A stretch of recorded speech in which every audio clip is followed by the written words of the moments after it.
찬바람 쌩하게 부는 새해가 밝아왔네요. 다들 잘 보내고 계시나요? 저는 요즘 아이를 키우며 정신없이 살고 있는 40대 여자입니다. 몇 년 전 제 인생에 다시 없을 큰 사건을 겪고 난 뒤 일부러 더 바쁘게 살기 위해 노력하는 중입니다. 남들에게 우습게 보이지 않기 위해서 제 일에 더 열정을 쏟아붓고 있어요. 저에게 어떤 사건이 있었는지 궁금하시죠? 남들이 들으면 속이 시원할 이야기이지만 저에게는 상처였던 이야기인지라 이렇게 익명의 힘을 빌려봅니다. 그럼 지금부터 제 이야기를 한번 시작해 보도록 하겠습니다. 제 남편은 남동생이 하나 있습니다. 도련님이 어릴 적에 어머니께서 사고를 당해 돌아가시고 시부 혼자 남편과 도련님을 키워내셨다고 했어요. 그러다 보니 엄마의 손길이 필요한 시점에 남편이 나서서 도련님을 돌보면서 지냈다고 했습니다. 하지만 나이 차가 아무리 많이 나는 동생이라고 해도 남편도 어린애인데 얼마나 엄마처럼 잘 돌볼 수 있었을까요?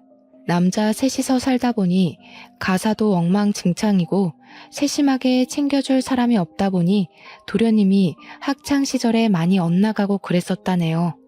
더군다나 시모가 사고를 당한 일도 도련님이 어릴 때 과자가 먹고 싶다고 울고불고 조르는 바람에 시모가 빨리 가서 사온다고 서두르며 집을 나섰다가 사고를 당한 것이었어요.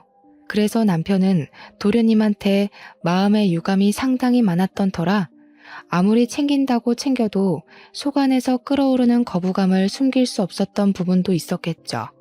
남편은 후에 그 일을 많이 후회했어요. 그래도 가족인데 다 잊고 받아줬어야 했는데 자기 속이 좁아서 친해질 생각을 못했다고요. 게다가 성인이 된 이후에는 남편이 먼저 손을 내밀기도 어려웠다고 했어요.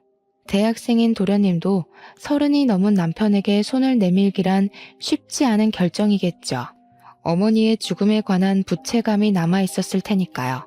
시부는 뭘 했는지 궁금하시죠? 시부는 아무것도 하지 않는 방관자였습니다.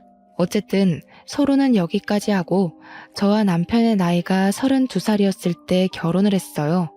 그 당시에 도련님의 나이는 딱 21살이었습니다. 저희가 결혼식을 올리기 무섭게 시부가 무책임하게 도련님도 다 컸으니까 본인도 본인 하고 싶은 거 하면서 살고 싶다고 제주도에 작은 집을 구해 내려가셨어요. 자연을 즐기면서 낚시나 하면서 그렇게 노후를 보내고 싶다며 다 버리고 떠나신 거죠. 도련님이 아무리 21살이라고 해도 돈도 없이 어떻게 혼자 대학을 다니면서 살 수 있겠어요. 원래 시부와 남편 도련님이 살던 집을 시부가 내려간 뒤 신혼집으로 꾸미기로 결정이 되어 있었고 도련님도 저희와 함께 더부살이를 하게 되었습니다. 결혼 신혼부부와 함께 살게 된 도련님은 괜히 눈치가 보인 건지 뭔지 2학년을 모두 마친 뒤 군대에 가기로 결정해 놓고는 1학기가 끝나자마자 군대에 입대를 했어요. 저는 마음이 너무너무 불편했죠. 도련님이 눈치 보면서 살 입장은 아닌데 괜히 우리 부부 때문에 군대에 가기로 한 것 같아서요. 하지만 남편은 대면대면하게 굴고 신경 쓰지 않았어요. 고래 싸움에 새우등 터진다는 말처럼 괜히 저만 가운데에서 눈칫밥을 먹으면서 살았죠. 근데 군대에 간 도련님이 또 짠하고 마음 아픈 거예요. 형이라고 하나 있는 건 군대에 간 도련님 신경도 쓰지 않고 시부는 제주도에 있으니 면회 갈 생각도 전혀 없고요. 그게 하나둘 쌓이다 보니까 제가 더 이상은 못 참겠더라고요. 그래서 주말마다 면회를 다니기 시작했습니다. 저희 남편은 뭐하고 저 혼자 면회를 다니기 시작했는지도 궁금하시죠? 저희 남편 직업이 건물을 지을 때 꼭 필요한 건물 안전 기술사예요. 건물 짓는 동안 뭐 부자재를 나른다거나 시멘트를 바르는 직업은 아니지만 건물을 지을 때 필수적으로 이름이 올라가야 하는 직업이죠. 현장에서 하는 거 없이 도면 보고 관리 감독 살짝 해주고 커피 마시면서 유튜브나 보면서 오면 된다고 아주 편하다고 했는데 뭐 실상은 어떨지 잘 모르겠지만요. 근데 이게 기술사라는 직함이 붙다 보니 연봉은 또 어마어마하게 좋은 직업이에요.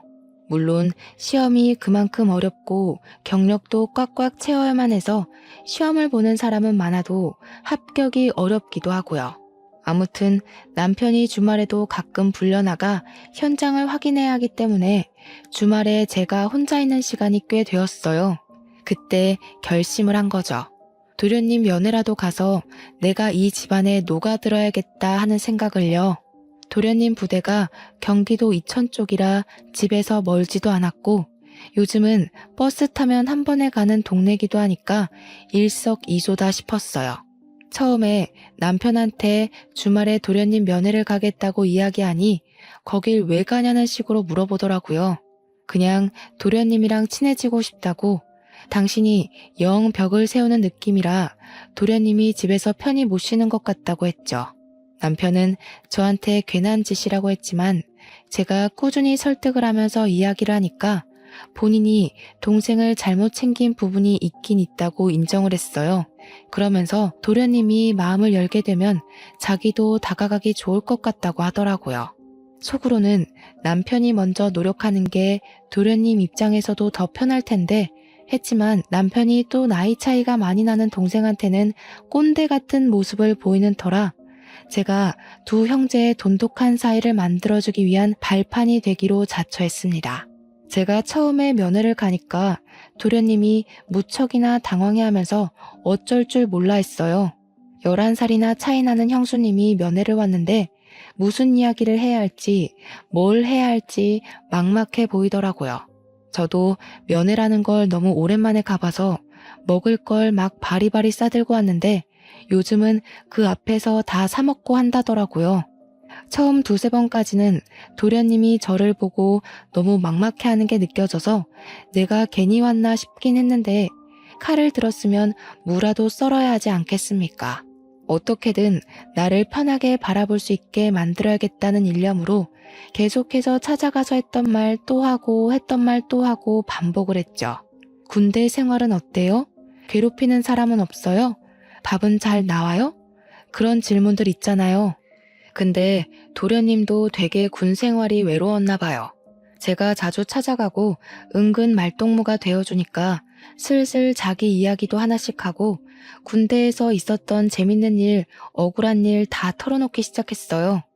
대여섯 번째쯤 만남에는 멀리서 환하게 웃으면서 형수님 하면서 달려오는데 그때 딱 가슴에 뭔가 느껴지는 게 있는 거예요. 도련님에게 진짜 가족이 될 수 있겠다. 그런 마음이요. 그전까지는 저를 불편해하는 마음이 컸다면 이제는 저의 면회를 기다려온 사람처럼 굴어주니까 저도 되게 뿌듯했어요. 나이 차이 11살이 무색하게 은근 대화도 잘 통하고 친해질 수 있는 이야기거리가 많더라고요. 특히 연애 상담이 세상에서 제일 재밌는 거 아시죠? 도련님의 그동안 연애사를 쭉 들으면서 얼마나 재미있었는지 몰라요. 연애하는 그 시간이 너무 짧게 느껴질 정도였어요. 처음에는 시간 언제 가나 계속 시계만 쳐다봤는데 나중에는 벌써 가야 돼? 할 정도로 시간이 순식간에 지났죠. 도련님도 군대라는 외딴 섬에서 지내면서 의지할 곳이 필요했었던 것 같아요. 남편도 시부도 도련님의 의지처가 되지 못하니까 제가 되어주겠다고 마음먹은 거고 도련님은 그걸 받아주었고요. 처음에는 휴가 나와서도 친구네 집에서 지내겠다고 인사만 하고 쓱 사라지곤 했는데 저랑 친해지고 나서부터는 달라졌어요. 집에 들어와서 시간을 보내고 저랑 술도 한잔하면서 못다한 이야기들을 나누기도 했어요. 남편은 그런 도련님의 변화에 매우 놀라워하면서 은근슬쩍 같이 엉덩이 붙이고 앉아서 이야기를 나누기도 했습니다. 도련님도 남편을 어색해하면서도 저라는 교차점이 있으니까 둘 다 슬슬 마음을 열기 시작했고요. 제대를 앞두고 휴가를 자주 나오기 시작한 시점부터는 정말 다른 형제들과 다름없이 둘이 장난치고 노는데 너무 벅차올랐어요. 결혼 처음 할 때 그 어색했던 공기가 무색할 만큼 웃음이 끊이질 않는 집안이 되었거든요. 하루는 도련님이 조금 과하게 술을 드시는 것 같더니 서로 울면서 지난 이야기를 하는데 제가 얼마나 짠했는지 몰라요. 속내를 다 털어놓고 나니 홀가분해 보이긴 했는데 그 이야기들은 절대 가볍지 않은 이야기였어요. 남편은 시모가 그렇게 허망하게 세상을 튼 것이 동생 탓이 아닌 걸 알고는 있었지만 원망했었다고 이야기를 했고요. 도련님도 꼭 자기 탓인 것만 같아서 매번 마음의 짐이었는데 형까지 자기를 대면대면하게 굴고 싫어하는 티를 내니 그게 너무 힘들었다고 했습니다. 서로 마음속 깊이 자리 잡은 앙금을 털어내는데 제가 다 눈물이 나더라고요.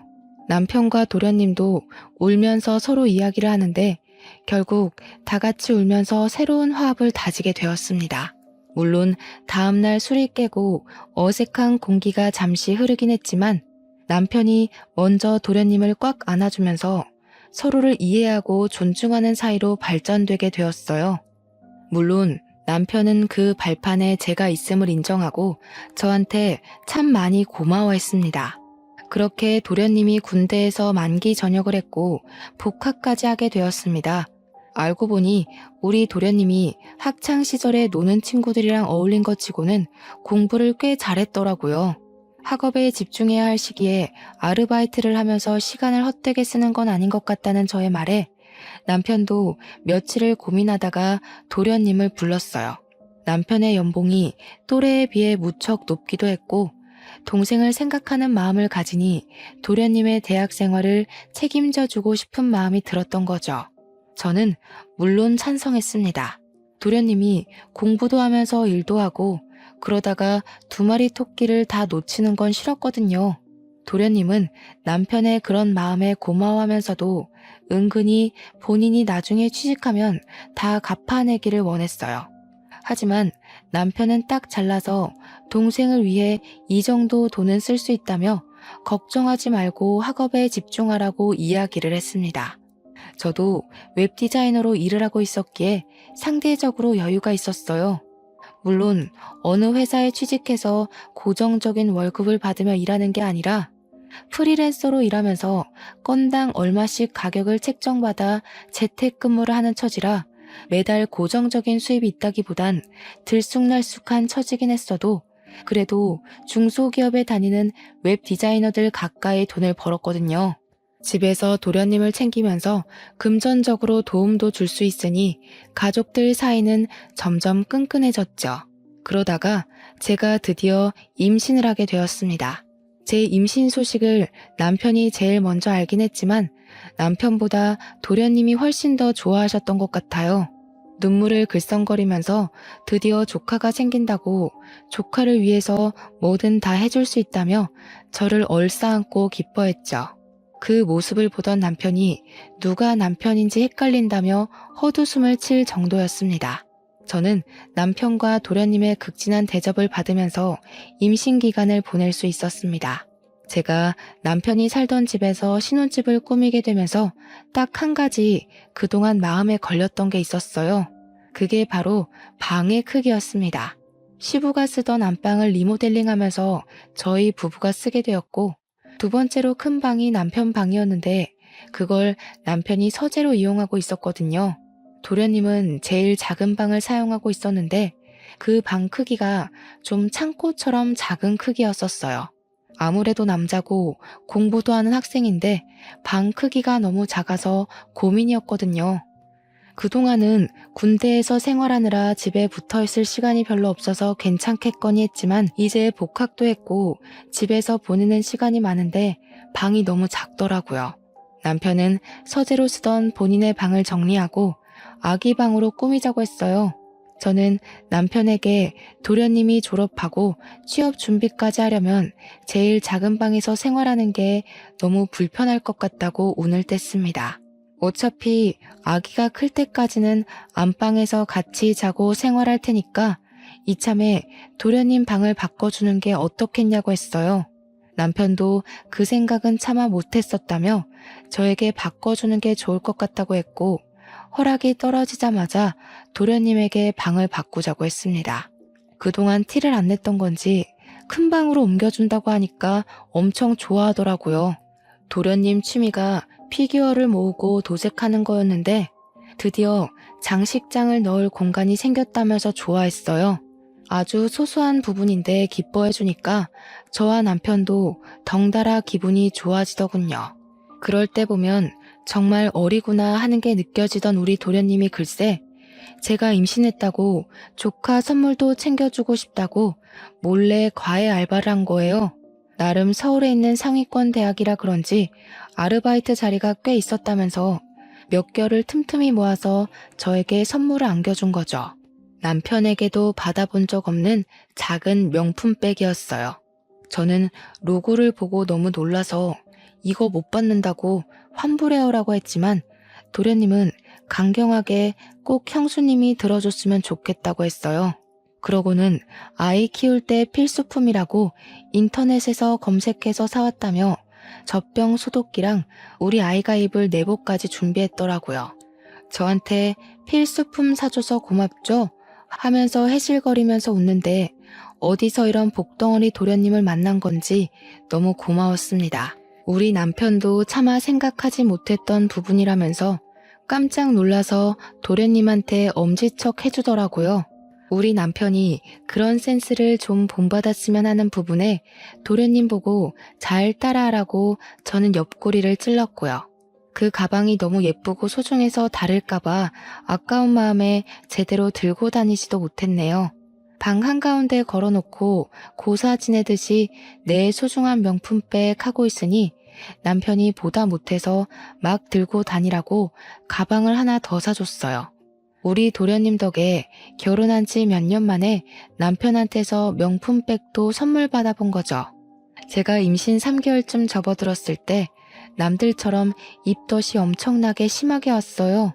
정말 물냄새만 맡아도 역 한 끼가 올라올 정도로 심해서 입덧 티백이며 입덧 사탕이며 나중에는 약까지 처방받아서 먹었습니다. 살은 쭉쭉 빠지고 정말 아무것도 생각나지 않고 어지러움도 심해져서 수액을 맞아가면서 하루하루를 버텼어요. 그때 남편은 새 공사일을 수주받아서 지방 출장도 가고 일이 바빠 저를 거의 챙겨주지 못했습니다. 그래서 바쁜 남편을 대신해 도련님이 모든 수발을 다 들어주셨어요.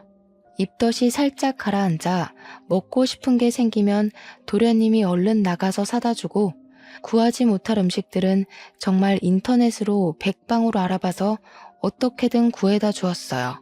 날이 쌀쌀한데 수박이 너무 당겨서 수박바라도 사 먹어야 하나 했는데 수박 주스를 어디서 구해와서 저한테 주더라고요. 진짜 남편에게서 느낄 수 없는 감동적인 모습이었다고나 할까요? 출산하고 나서도 도련님의 조카 사랑은 대단했습니다. 바쁜 남편을 대신해서 병원에 예방접종을 할 때도 도련님이 따라가 주었고 아기 분유나 기저귀가 다 떨어져서 발을 동동 구를 때도 도련님이 사다 주었어요. 아기를 키우느라 잠도 제대로 못 자는 저를 배려해서 삼시세끼 밥도 다 차려주고요. 마트에서 장까지 다 봐오더라고요. 같이 외출을 할 때면 사람들이 저한테 젊은 신랑 둬서 부럽다고 놀리기까지 했으니 말 다 했죠. 저도 정말 도련님이 없었으면 2시간마다 깨서 밥을 달라고 보채는 아기를 어떻게 키웠을까 싶습니다.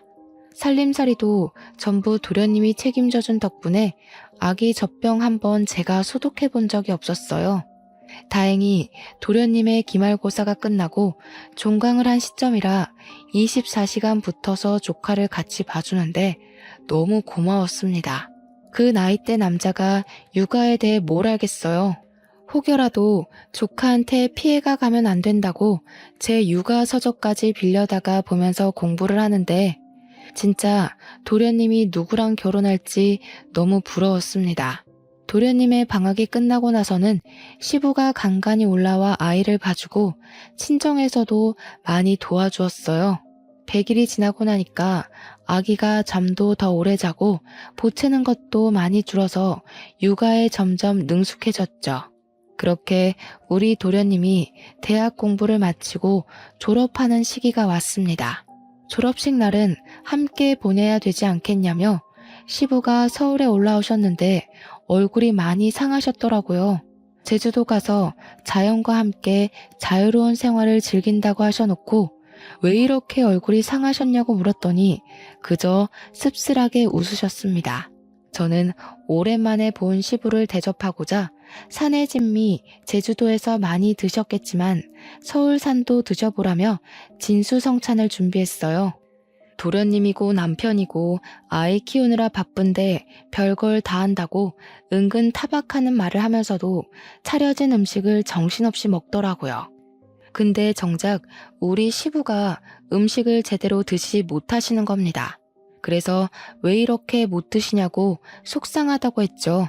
그제야 시부가 할 말이 있다면서 사실 몸이 좀 안 좋다고 이야기를 하시는데 너무나도 충격적이었어요. 남편도 도련님도 입을 떡 벌린 채 시부가 하는 이야기만 듣고 있었습니다. 살아갈 날이 얼마 안 남은 것 같다면서 그래도 손주는 보고 갈 수 있으니 얼마나 다행이냐고 웃으시는데 눈물이 왈칵 쏟아질 것 같았어요. 제 손을 꼭 잡으시면서 며느리 덕분에 아들들이 사이좋게 지내는 모습 마지막으로 눈에 담고 갈 수 있다며 그동안 마누라 잃은 슬픔에 아들들도 제대로 챙기지 못했다고 저한테 고생했다고 하시는데 눈물바다가 되더라고요. 너무 행복하게 살고 있었는데 갑자기 병으로 아프시다고 하니 가족들이 무슨 이야기를 할 수 있겠습니까? 서울에 올라오신 이유도 물론 도련님의 졸업식을 보기 위해서였지만 요양병원에 들어가시려고 오신 거였습니다. 시부는 위암 말기라고 했어요. 위암은 생존율이 높은 병이지만 이미 손 쓸 수 없는 시기에 접어들었다며 암 환자들이 모여있는 요양병원에 대기를 해두셨대요. 자리가 났다는 말에 제주도 생활을 빠르게 정리하고 올라오신 거더라고요. 시부는 일주일 뒤 요양병원에 입원을 하셨고 서울 근교에 교통편도 잘 되어 있는 곳이라 저는 간간히 시부의 간병을 하러 요양병원으로 향했습니다. 애 키우는 것도 벅찼지만 시부에게 아이를 더 많이 보여드리고 화목한 가정을 보여드리고 싶었어요. 남편도 도련님도 저에게 늘 고마워하는 마음을 지니고 있었습니다. 아기 업고 다니면서 시부 병간호를 하고 하지만 제 마음과 달리 시부는 오래 견디지 못하셨고 6개월을 넘기지 못하시고 돌아가셨습니다. 우리 아기 나이가 고작 3살밖에 되지 않았을 때였어요. 시부 재산이 많진 않았지만 은근히 알짜배기셨더라고요. 남편하고 도련님이 뚝 잘라서 반씩 나눠가지고 제주도에 작은 땅이 하나 있다고 해서 그 땅을 정리할 겸 다 같이 제주도 여행을 떠났습니다. 그런데 그 땅에 빽빽하게 나무가 심어져 있더라고요. 이 나무를 어떻게 처리하지 하고 있었는데 알고 보니 그 나무가 조경에 많이 쓰이는 나무고 부르는 게 값인 나무였어요. 땅값보다 몇 배나 더 비싼 나무였던 거죠. 빽빽하게 심어진 나무를 팔고 나니까 억 단위 돈이 생기더라고요. 그 돈이 통장에 찍힌 걸 보고 남편이랑 도련님이랑 저랑 셋이 얼마나 얼떨떨했는지 몰라요. 도련님은 2년이 조금 안 되는 시간 동안 취업 준비를 해서 대기업에 당당하게 입사를 했어요. 원래도 공부를 잘하고 또 나름 좋은 대학을 나왔으니까 대기업에 입사하는 게 당연하다고 생각은 했지만 도련님의 노력 없이는 힘든 일이었죠. 그런데 제가 모르던 사실이 있었던 거죠. 도련님이 직장 내에서 나름 인기도 좋고 서글서글하니 굳은 일도 잘하는 타입이었는데 그걸 시기 질투하던 무리가 있었던 겁니다. 하필 그 무리가 프로젝트에서 좋은 성과를 따냈고 도련님을 슬슬 무시하기 시작하면서 직장 내 괴롭힘이 시작된 거예요. 도련님이 어느 날부터 살도 너무 빠지고 원형 탈모가 생길 정도로 괴로워하더라고요. 남편은 그런 도련님에게 어딜 가든 너를 좋아하는 사람만 존재할 수 없다고 버텨내라고 했지만 저는 그런 도련님을 차마 지켜만 보기 너무 힘들었어요. 도련님에게 버티는 게 능사는 아니다. 버티면서까지 대기업이 꼭 좋은 모습만 있는 건 아니지 않냐고 은근슬쩍 자격증 이야기를 꺼냈습니다. 남편처럼 기사 자격증을 따서 일을 하다가 기술사 자격증까지 노려보는 건 어떻겠냐고요. 기술사를 따려면 아무래도 기사 경력이 인정되어야 하기 때문에 시간이 걸릴 순 있지만 결과적으로는 괜찮은 직업 아니냐고 했죠. 아직 도련님 나이가 젊기도 했고 충분히 가능할 거라고 생각했어요. 도련님은 정말 제 말에 용기를 얻은 건지 힘들게 입사한 대기업에 사표를 내고 공부에 몰두하기 시작했습니다. 첫 시험에서 기사 자격증을 따냈고 일을 시작했는데 같은 길을 걷겠다는 동생이 내심 뿌듯했는지 남편이 여러 방면으로 잘 이끌어 주었어요. 남편이 수주받은 건물 현장에 일손이 부족했는지 도련님에게 이야기를 하더라고요. 현장 사람들에게도 추천을 해서 도련님은 남편과 같이 일을 하게 되었습니다. 조건도 괜찮고 월급도 괜찮고 남편이 관리직으로 있는 회사나 다름없어서 그런지 도련님에게 다들 친절하게 군다고 했어요. 도련님도 남편이랑 같이 일을 하기 시작한 뒤로 출퇴근도 같이 하고 점심도 같이 먹고 꽤 즐거워 보였거든요. 그런데 한두 달 지나고 나서부터는 도련님이 또 점점 말수가 줄어들고 저한테도 대면대면하게 구는 겁니다. 늘 살갑게 저에게 말을 걸어주던 도련님이 갑자기 찬바람 쌩하니 부니까 저도 좀 이상했어요. 혹시 직장 내 괴롭힘이 옮긴 회사에서도 있는 건가 싶기도 했고 남편이 관리직이니까 저한테 말을 못해서 저러나 자꾸 눈치를 보게 되더라고요. 저를 피한다는 느낌이 딱 들었는데 곰곰이 생각해보니까 또 이상한 거예요. 직장 내 괴롭힘이 이유라면 굳이 저를 피할 이유가 있을까요? 그렇게 살얼음판 같은 몇 주가 지나고 도련님이 대뜸 분가를 하겠다고 선언을 했어요. 제가 왜 그러냐, 지금도 잘 살고 있지 않냐, 우리 딸이 서운해할 거고 나도 서운할 것 같다고 달랬어요. 근데 도련님이 딱 잘라서 자기도 벌써 30살인데 자리도 잡았고 혼자 살고 싶다고 하는 겁니다. 우리 딸이 몇 년 더 지나서 초등학생이 되면 다 큰 삼촌이랑 같이 사는 것도 불편할 것 같다고 하고 딸은 아직 어리니까 삼촌이랑 못 노는 거냐고 울고불고 하는데 도련님 입장을 생각해보면 우리 딸이랑 놀아주느라 주말에도 못 쉬고 하니까 도련님 생각을 하면 자취하는 게 낫겠다 싶더라고요. 집 근처에서 자취할 거죠?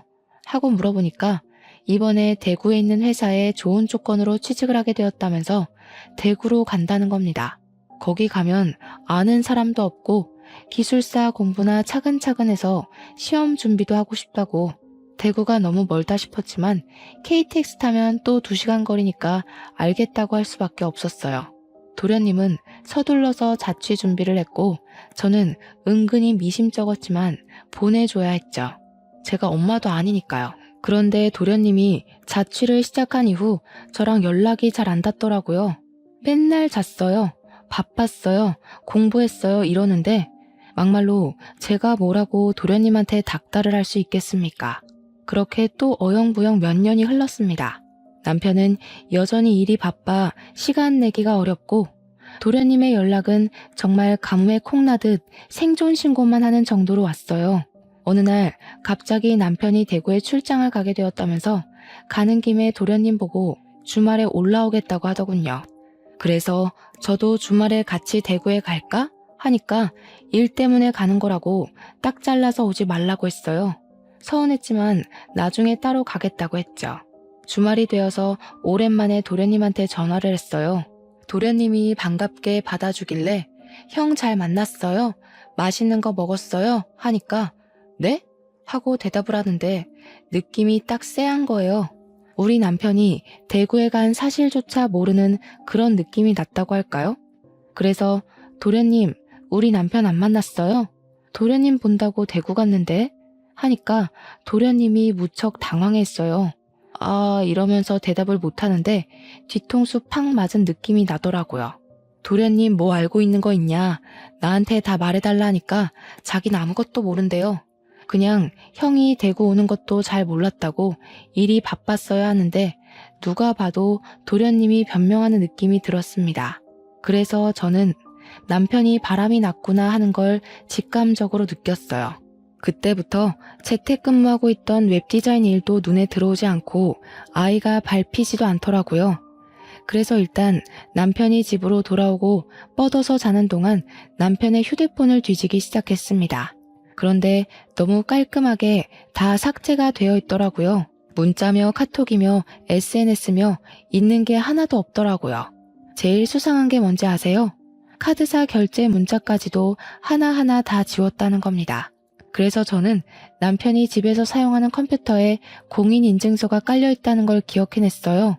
남편이 쓰는 아이디랑 비밀번호가 모두 통일되어 있었거든요. 그래서 카드사 홈페이지에 접속을 해서 명세서를 확인하기 시작했습니다. 정말 무슨 정신으로 그걸 일일이 프린트했는지 모르겠네요. 대구에 출장 간다고 한 날도 경기도에 있는 호텔에서 카드를 사용한 흔적이 발견되었고요. 모텔, 호텔, 영화관 이런 내역들이 막 있더라고요. 손이 부들부들 떨리고 목구멍에서 불이 나올 것 같았습니다. 저는 바로 도련님에게 전화를 걸어서 솔직하게 모조리 다 털어놓으라고 했어요. 나 다 알게 되었다고, 남편이 호텔 가고 바람 피우는 거 다 찾아냈다고 하니까 도련님이 한숨을 푹 쉬더라고요.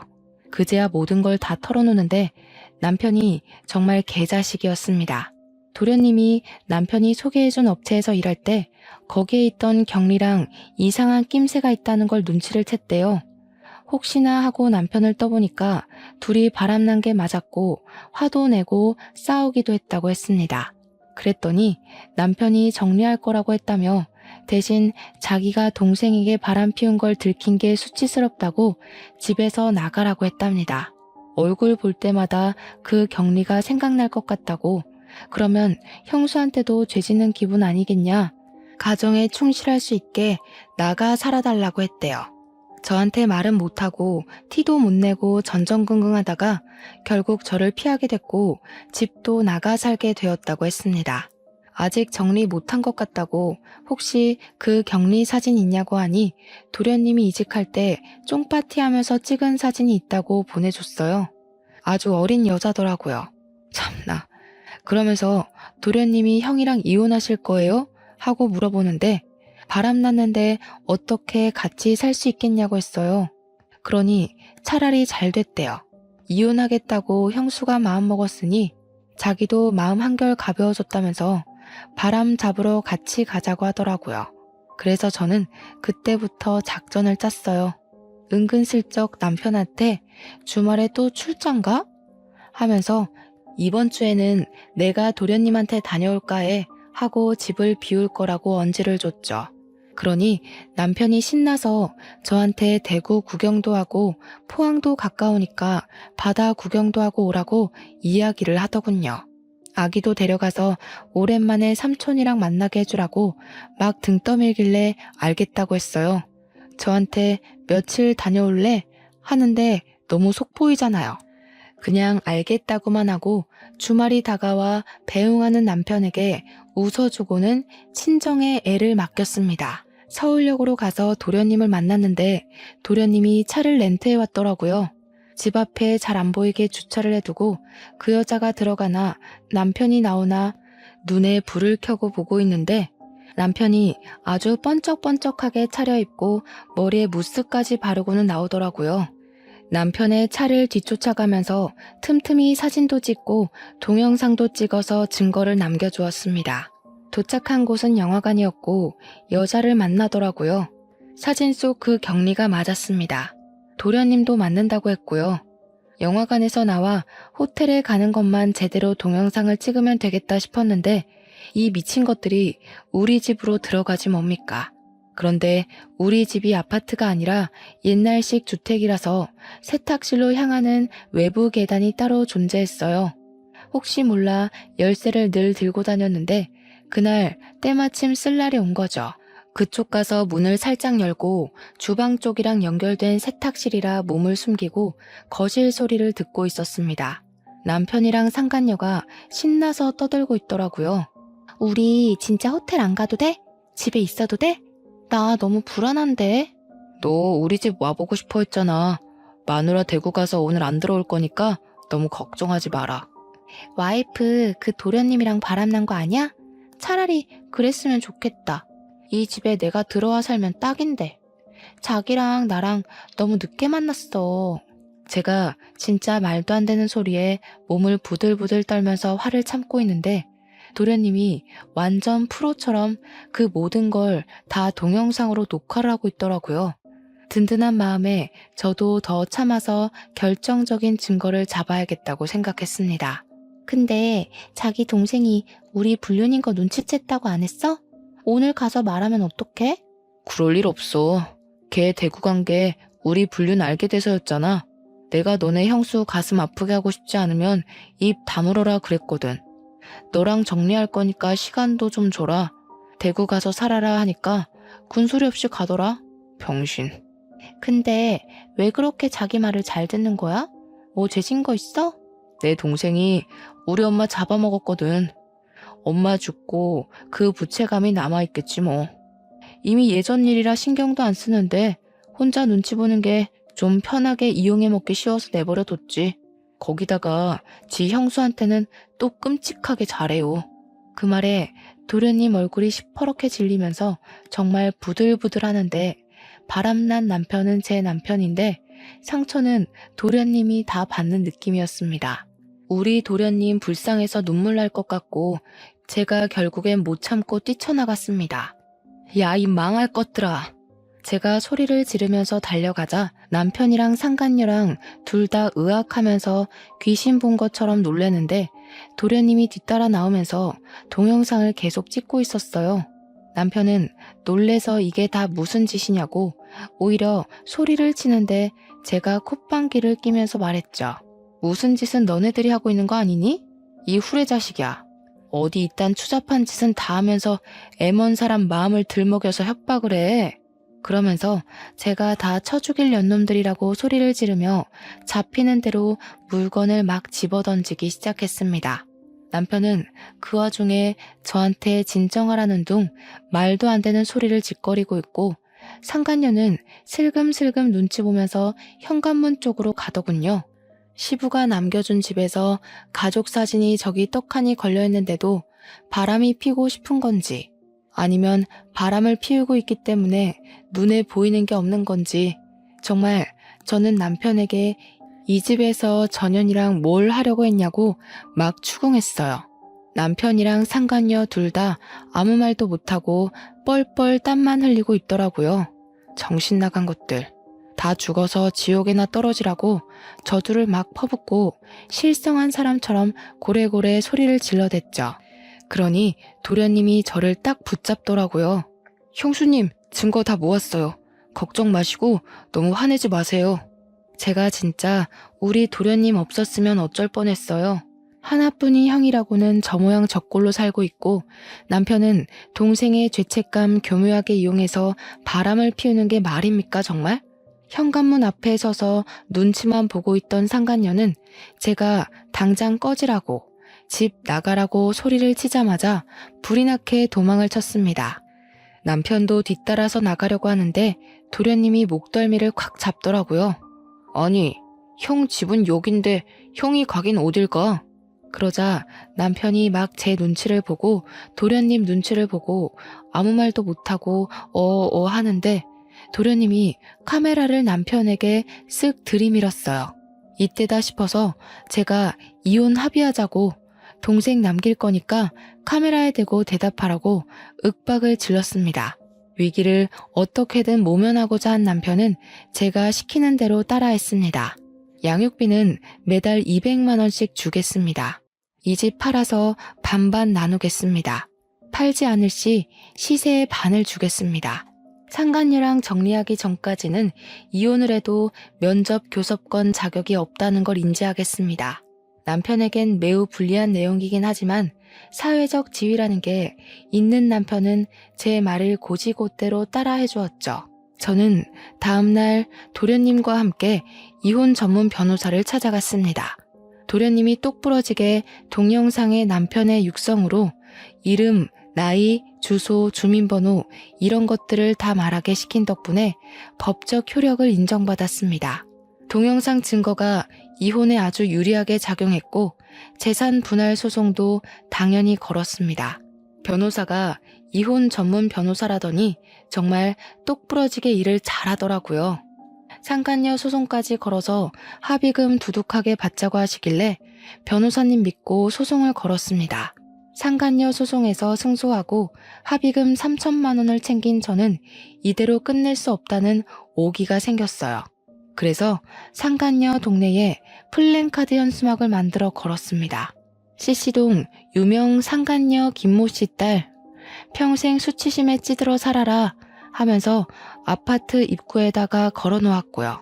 상간녀 사는 동 우편함에 일일이 상간녀 소송 걸린 거, 제가 이긴 거 쫙 프린트에다가 넣어두었습니다. 상간녀도 악에 바쳤는지 뭔지 저를 명예훼손으로 소송을 걸었더라고요.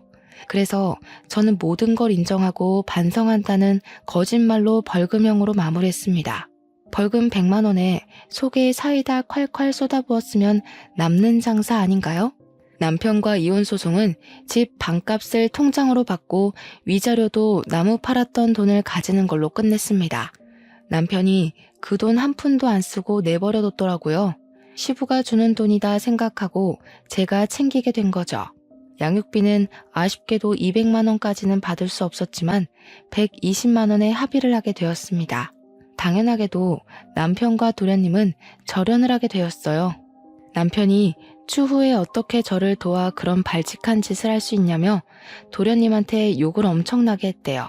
찾아와서 때리는 신용도 하고 눈에 띄면 모 발목을 분질러 버리겠다는 둥 저열한 협박은 다 했더라고요.